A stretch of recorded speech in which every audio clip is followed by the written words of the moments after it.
Worship Community dimanapun Anda berada. Stay safe ya. Mari bersama dengan kami kita memuji dan memuliakan nama Tuhan. Let's worship.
you Lord.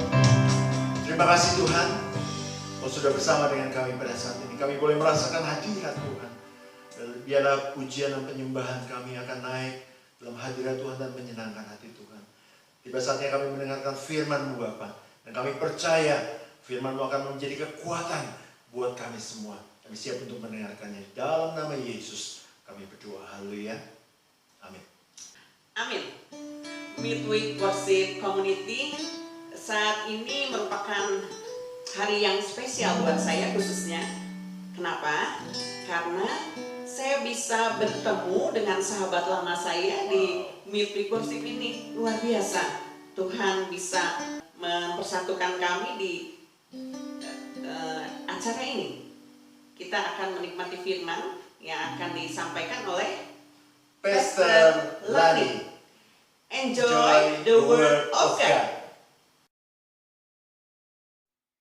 Shalom sahabat Midweek Worship Community. Perkenalkan, saya Lani dari Bandung dan kita akan sama-sama belajar firman Tuhan. Bagaimana memuji Tuhan dengan kehidupan kita. Saat saya mempersiapkan hari ini, tiba-tiba Tuhan mengingatkan kepada saya sebuah lagu yang lama. Sangat lama sih, mungkin tidak populer untuk anak-anak zaman sekarang, tetapi itu terngiang-ngiang di telinga saya. Lagu ini berkata bahwa, ya Tuhanku, aku hendak bermazmur bagimu selagi ku ada. Dan di situ dikatakan bahwa inilah yang ku renungkan setiap waktu. Dan yang di akhir lagu itu dikatakan, biarlah manis kau dengar Tuhan, manis kau dengar Tuhan, dan hatiku bersuka karenamu. Saudara, saya renungkan lagu ini.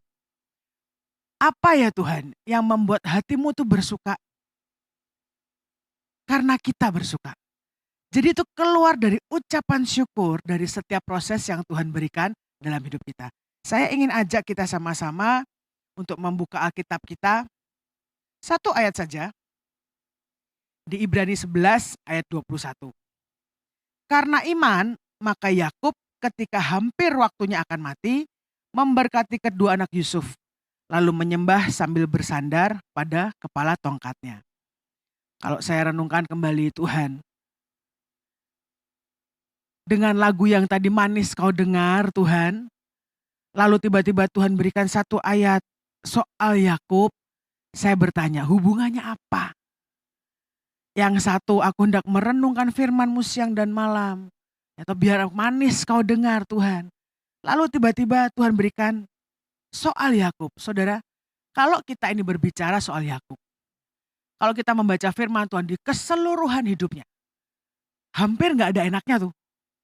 Semuanya isinya hanya didikan, ajaran, proses yang Tuhan berikan sepanjang hidupnya. Kok tahu? Taruh dari mana? Firman Tuhan berkata di Kejadian 47 ayat 9. Saat Yakub dengan keluarganya dipindah oleh Yusuf ke Mesir. Nah kemudian Yakub ini ngobrol sama Firaun.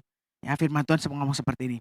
Jawab Yakub kepada Firaun, tahun-tahun pengembaraanku sebagai orang asing berjumlah 130 tahun.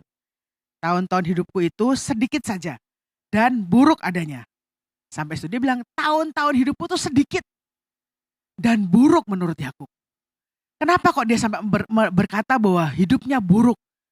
Kalau kita baca saudara, dari perjalanan awalnya. Atau waktu dia mulai menipu saudaranya, kemudian menipu ayahnya. Dia menipu ayahnya dalam hitungan 1 hari, gitu, karena berburu.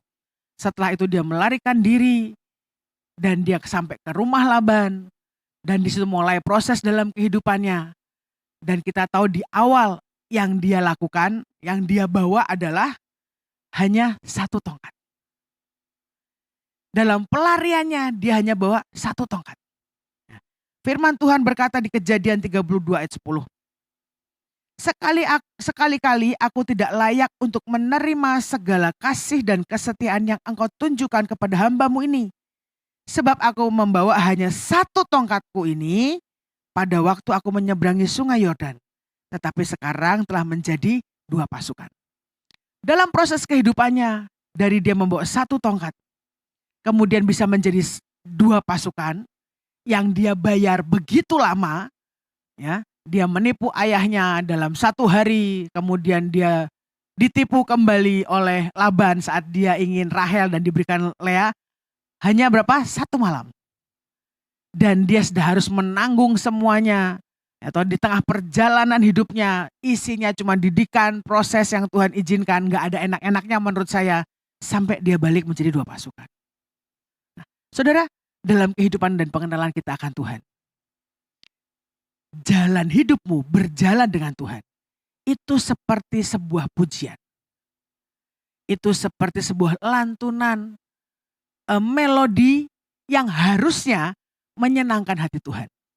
Kalau kita bisa bersyukur. Tapi kalau kita tidak bersyukur, isinya seperti nada yang sumbang yang menyakitkan telinga Tuhan.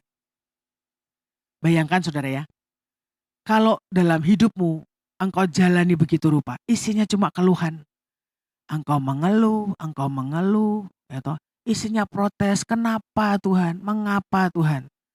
Menurut saya, itu adalah lagu yang sangat menyakitkan telinga Tuhan.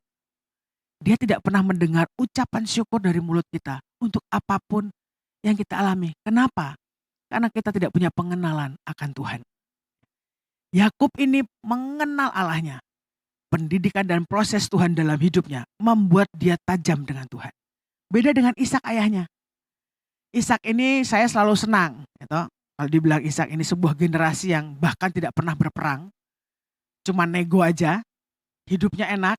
Dan di salah satu ayat firman Tuhan berkata bahwa dia makin lama makin kaya. Kian lama kian kaya. Itu semua ayat yang disukai orang-orang Kristen.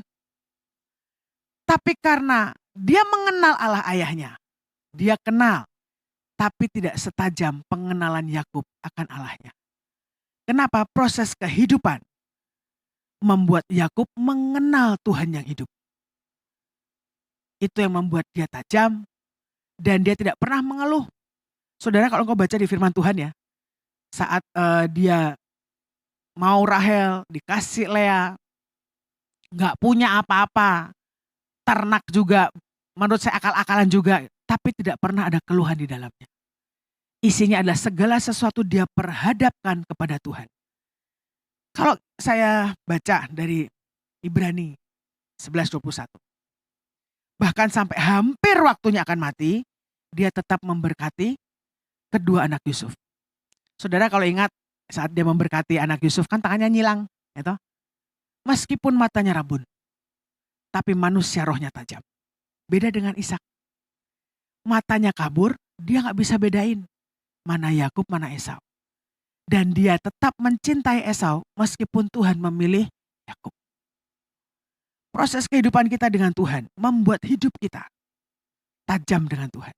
Hari-hari ini saudara, engkau butuh yang namanya ketajaman dan pimpinan Roh Kudus maksimal dalam hidupmu. Saat saya berdoa, Tuhan, lalu hubungannya apa?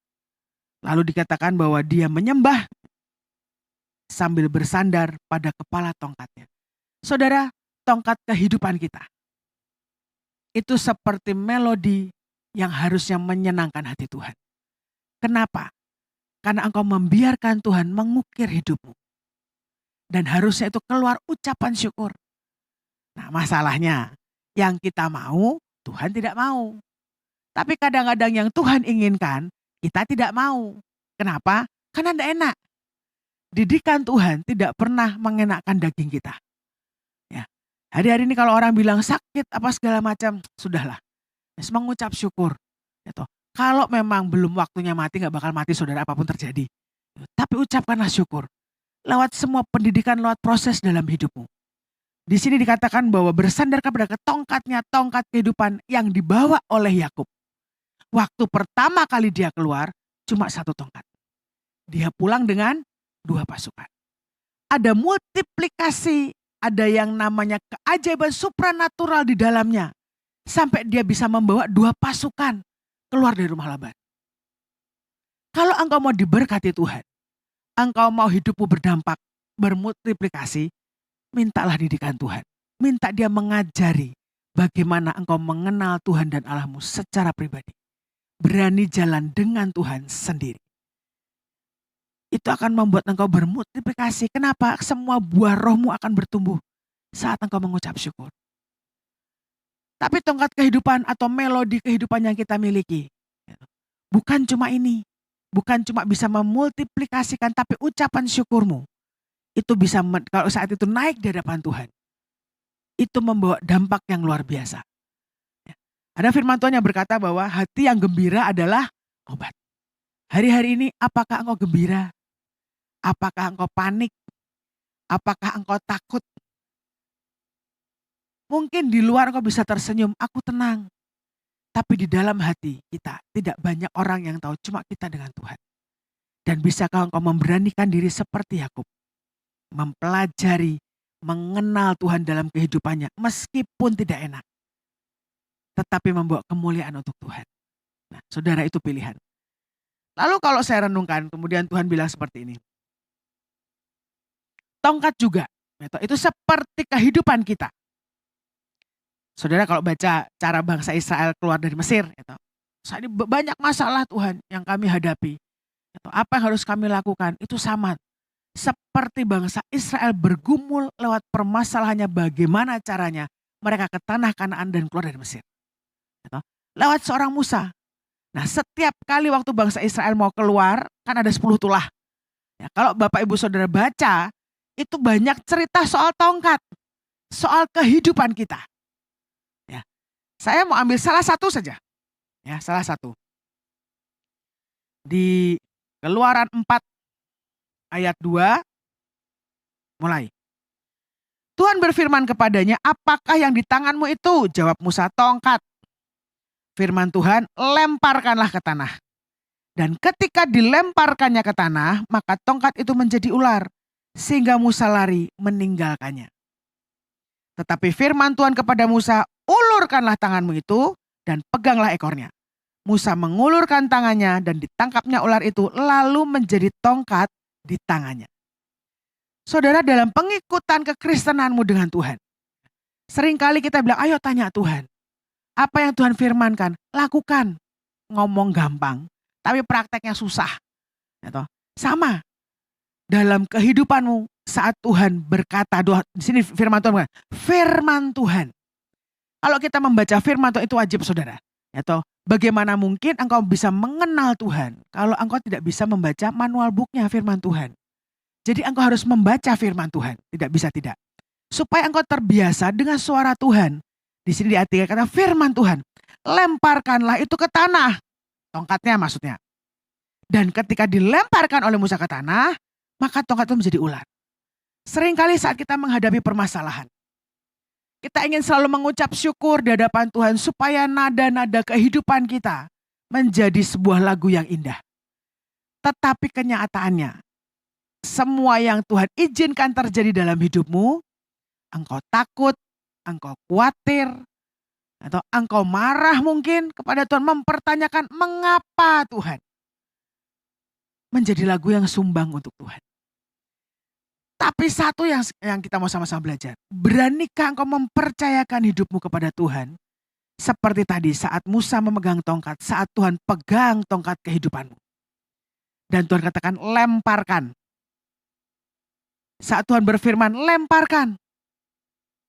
Dan saat kita melemparkan, tiba-tiba tongkat itu jadi ular. Sama seperti hidup kita, saudara. Saat Tuhan berkata bahwa maju dan melangkah. Tapi yang kita lihat Tuhan maju melangkah bagaimana? Dalam kondisi seperti ini, sulit, semuanya tidak mungkin. Tapi Tuhan cuma perintahkan, lemparkan. Saudara, bagian kita cuma nurut. Meskipun kadang-kadang yang kita lihat tidak pernah ada jalan. Tidak pernah ada harapan sepertinya. Tapi beranikah engkau mengikuti apa kata Tuhan saat kita bilang lemparkan. Dan saat kita punya keberanian melemparkan, kita kecewa loh Tuhan. Kok bukan jadi emas permata? Kok jadinya ular? Dan firman Tuhan berkata, sehingga Musa lari meninggalkannya. Saudara, seandainya itu saya, seandainya saya. Tuhan bilang, lemparkan tongkatmu Lani, saya akan lemparkan. Saat menjadi ular, saya gak akan lari saudara. Kenapa? Karena saya gak takut ular. ulat, ular. Saya nggak jijik istilahnya. Berani nggak? Berani. Ya kaget lah sedikit ya. Tapi seandainya Tuhan bilang lemparkanlah tongkatmu Lani. Dan tongkatnya menjadi tikus, saya yang akan lari. Saya sangat takut dengan tikus. Atau jijik lah pokoknya. Apalagi saat Tuhan bilang pegang ekornya, semaput saya kayaknya. Atau karena saya ketakutan. Saudara, setiap kali kata Tuhan saat Tuhan bilang kau lemparkan. Dan ada sesuatu yang sesuai dengan ekspektasimu. Engkau akan berbahagia dan mengucap syukur. Puji Tuhan. Semua baik-baik saja. Mendadak kau bisa menyanyi, memuji Tuhan dengan segenap hati. Sesuai dengan keinginan. Tapi bagaimana saat kau melemparkan hidupmu kepada Tuhan, jadinya bukan seperti yang kau inginkan. Seperti ular yang ditakuti Musa. Seperti tikus yang saya takutkan. Beranikah engkau melemparkan hidupmu dan membiarkan Tuhan melakukan sesukanya meskipun tidak sesuai dengan apa yang kita harapkan? Ngomong gampang, prakteknya susah. Tapi itu yang kita perlukan hari-hari ini. Engkau perlu mempercayakan hidupmu kepada Tuhan. Lalu saat Tuhan bilang, pegang ekornya dan jadi tongkat kembali. Engkau harus punya keberanian untuk melakukannya setelah engkau mendengar firman Tuhan. Di setiap ayat, ayat kedua, Tuhan berfirman. Ayat yang ketiga, firman Tuhan. Ayat yang keempat, tetapi firman Tuhan kepada Musa. Jadi dasar semuanya adalah firman Tuhan. Di masa seperti ini saat kita bisa bertahan dengan Tuhan, percayalah engkau akan bisa melalui segala perkara dengan ucapan syukur. Saya kemarin baru terima telepon. Ada satu orang yang ngomong, Ci, saya nggak tahan, Ci. Saya tanya, lu nggak tahan kenapa, Pak? Di tengah pandemi seperti ini, pekerjaan sulit. Semua yang biasanya saya terima uang karena saya bekerja, mendadak semua berkurang berkat saya. Lalu yang biasanya semuanya mudah jadi susah sekarang. Lalu karena saya tidak diberkati Tuhan, hidup saya mulai pas-pasan, lalu saya mulai diomongi orang. Dan saat saya diomongi orang, saya nggak tahan, Ci. Saya depresi, saya stres. Lalu saya berdoa, Tuhan, ya itulah yang dialami orang-orang hari-hari ini. Lalu apa yang harus kita nih lakukan? Harus bagaimana? Lalu Tuhan ingatkan dengan satu ayat, sebuah cerita di firman Tuhan, soal Nuh. Di zaman itu, Tuhan berkata kepada Nuh bahwa Nuh, buat yang namanya perahu. Sebuah bahtera yang besar, yang cukup untuk membawa banyak binatang istilahnya. Yang isinya banyak. Lalu saudara tahu, pikiran manusia. Harusnya membangun sebuah kapal, membangun sebuah bahtera di mana? Dekat laut, pantai lah minimal. Ya. Tapi yang dilakukan di mana? Dia membangunnya di mana? Di atas gunung. Saudara, kalau kau baca firman Tuhan, Nuh butuh waktu 125 tahun untuk dia menyelesaikan bahtera di atas gunung. Nah sekarang bayangkan, setiap orang yang lewat dan lihat, oh gila nih, bangun kapal kok di atas gunung. Bayangkan saudara, 125 tahun, mungkin Nuh itu diomongin orang loh, 125 tahun. Nah saudara tuh baru diomongin orang berapa lama? 1 hari, 2 hari, seminggu. Nuh 125 tahun digila-gilain sama orang tuh. Tapi dia tetap bertahan dengan Tuhan. Kadang dalam hidup kita tidak pernah tahu yang kita hadapi di depan seperti apa. Tetapi bisakah ucapan syukurmu keluar dari mulut dan hatimu setiap saat? Lewat apapun yang Tuhan izinkan terjadi dalam hidupmu hari-hari ini. Firman Tuhan berkata, mengucap syukurlah senantiasa dan dalam segala perkara. Hari-hari ini hari praktek, Bapak Ibu Saudara. Bisakah engkau mengucap syukur lewat semua didikan? Kalau saya cerita soal yang namanya Esther mungkin, atau saya cerita tentang Abraham, tentang Musa, minimal ada enaknya lah. Tapi hari ini saya mengerti saat Tuhan bilang bahwa engkau belajar dari Yakub. dari kesalahannya karena dia menipu, ya toh? Kemudian dia jalani hidupnya lewat proses demi proses. Dia tidak pernah mengeluh. Dari nggak punya apa-apa, punya istri satu, jadi dua. Lalu kemudian punya anak, mulai punya gundik, ya toh? Kemudian Tuhan perlengkapi dengan semua ternak. Itu hal yang tidak mudah yang dia bisa lewati. Tetapi hal apapun itu dia selalu membawa semuanya ke dalam tangan Tuhan. Kunci hidup kita hari-hari ini. Bawalah segala sesuatu persoalan permasalahanmu kepada Tuhan dengan ucapan syukur. Dan biarlah itu menjadi sesuatu yang manis untuk Tuhan dengar lewat proses hidup kita. Bukan omelan, bukan penyesalan, bukan yang namanya kekecewaan, bukan kemarahan, tapi biar keluar ucapan syukur. Saudara, ada satu orang dalam Alkitab, saya salut sih. Saudara tahu Daud. Ya. Kalau dibandingkan dengan Saul, Daud tuh menurut saya dosanya lebih banyak. Gitu. Tetapi dalam hal apapun, dia bermazmur, saudara. Dia perang menang, bikin mazmur. Gitu. Dalam kesesakan dikejar-kejar Saul, bikin mazmur. Dia jatuh dalam dosa, bikin mazmur. Apapun yang dilakukan, selalu bermazmur. Keluar pujian dari hidupnya. Itu yang membuat dia berbeda.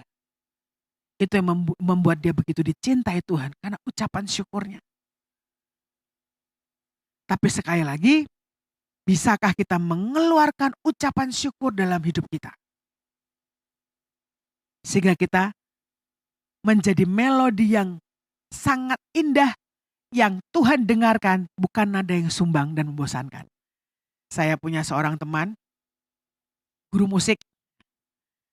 Saya masih ingat waktu itu pertama kali saya belajar main keyboard, gitu, meskipun tidak berhasil hari ini. Lalu saya pernah belajar main gitar, bisalah kalau satu kunci G, pokoknya harus dari kunci G. Saya masih ingat lagu pertama yang saya harus belajar, lagu Sesemut. Sol, mi, mi, fa, re, re, gitu, gampang ya.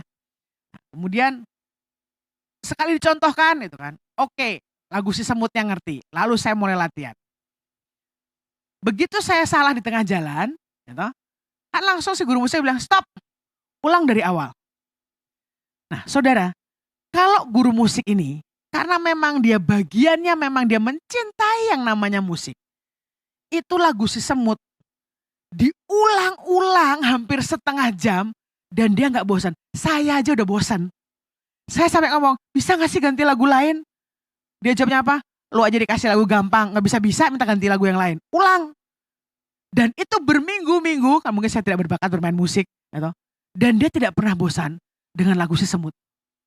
Yang selalu salah dan berhenti di tengah-tengah.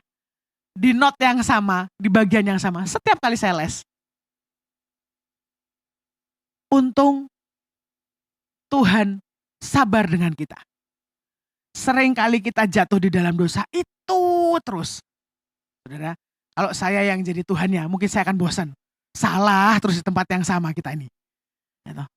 Tapi untunglah dia adalah seorang Tuhan yang sabar. Yang mengajari kita hari demi hari. Sampai lagu kita komplit di hadapan Tuhan. Meskipun yang dia dengar lagu yang membosankan berulang-ulang. Tapi dia tetap mau menunggu kita. Untuk kita bisa menyelesaikan lagu kita. Mari saudara selesaikan lagu kehidupanmu. Dengan Tuhan. Tolong jangan ulang kesalahan yang sama. Kasihan Tuhan ya. Dia akan mendengar lagu yang sama. Keluhan yang sama. Omelan yang sama. Kekecewaan yang sama. Mulai hari ini gantilah dengan ucapan syukur. Biarkan dia menikmati ucapan syukurmu dalam setiap proses dalam hidupmu. Yang terakhir.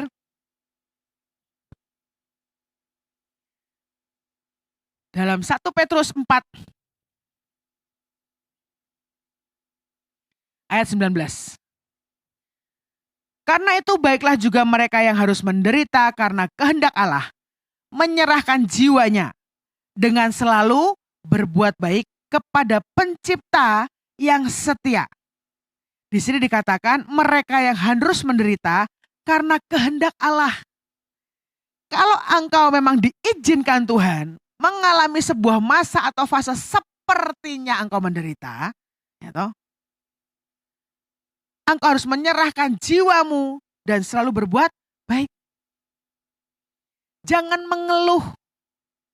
Kenapa? Firman Tuhan berkata dalam Yakobus 1 ayat 12, berbahagialah orang yang bertahan dalam pencobaan.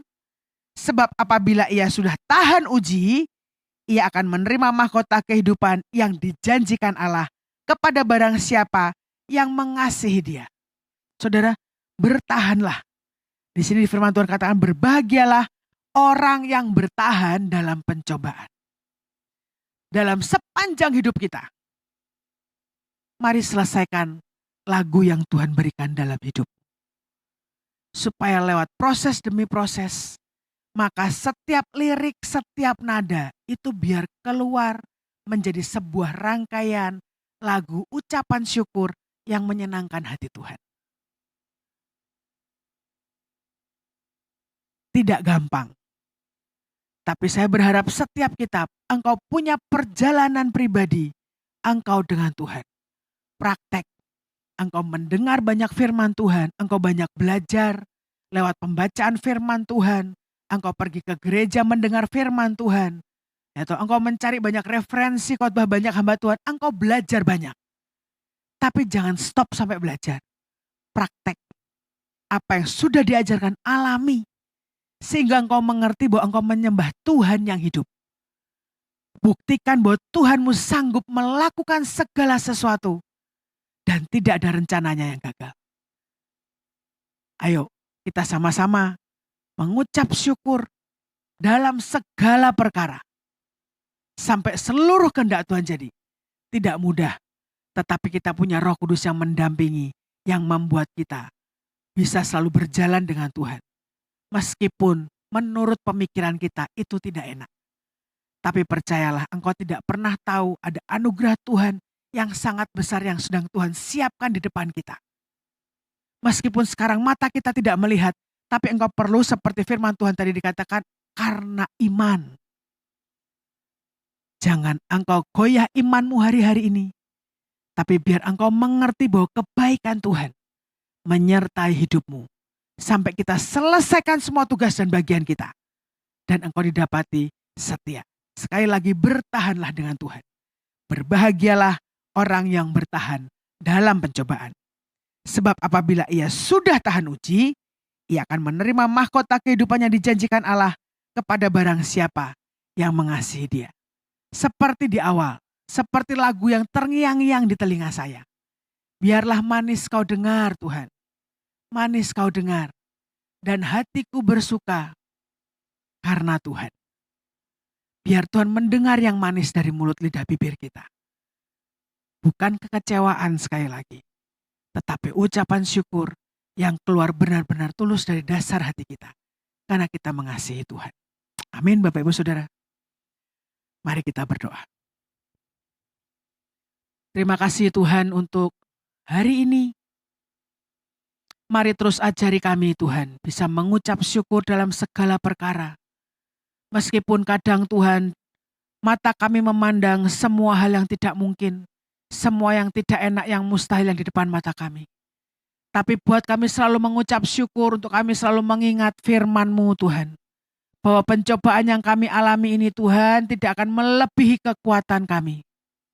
Kalaupun sampai melebihi dan kami tidak kuat, kami percaya Engkau akan turun tangan Tuhan. Karena firman-Mu berkata tidak akan melebihi kekuatan kami. Jadi kami percaya saat itu lebih dan kami tidak tahan. Pertolongan-Mu pasti turun terlebih dahulu. Buat hari-hari ini kami mempercayakan hidup kami kepadamu Tuhan. Buat keluar dari hati kami, dari tubuh kami, jiwa kami, semuanya ucapan syukur yang menyenangkan hati-Mu. Buat hari-hari ini kami menikmati Tuhan semua proses, semua anugerah, semua yang namanya Tuhan, kemurahan-Mu Tuhan untuk hari-hari yang kami lewati. Buat kami tidak putus asa, buat kami kuat, buat kami selalu mengerti dan sadar Tuhan. Bahwa Engkau tidak melepaskan genggaman tangan-Mu dalam hidup kami. Terima kasih Tuhan, terima kasih karena Engkau baik. Mari Tuhan buat setiap kami Mulai hari ini Tuhan berani praktek bersama dengan Engkau. Bukan cuma sekedar mendengar apa kata orang Tuhan. Buat kami dengan iman, kami berjalan, kami membuktikan Engkau Allah yang hidup. Kami punya pengalaman pribadi, kami mengenal Engkau dan kami mengucap syukur Tuhan. Untuk segala hal yang Kau berikan dalam hidup kami. Terima kasih Tuhan, terima kasih karena Engkau baik. Kami serahkan semua ke dalam tangan-Mu Tuhan. Biar semua yang berasal daripada menjadi berkat, jadi rema dalam hidup kami. Dan kami praktek bersama dengan Engkau. Dalam nama Yesus kami berdoa dan mengucap syukur. Amin. Shalom, Tuhan Yesus memberkati.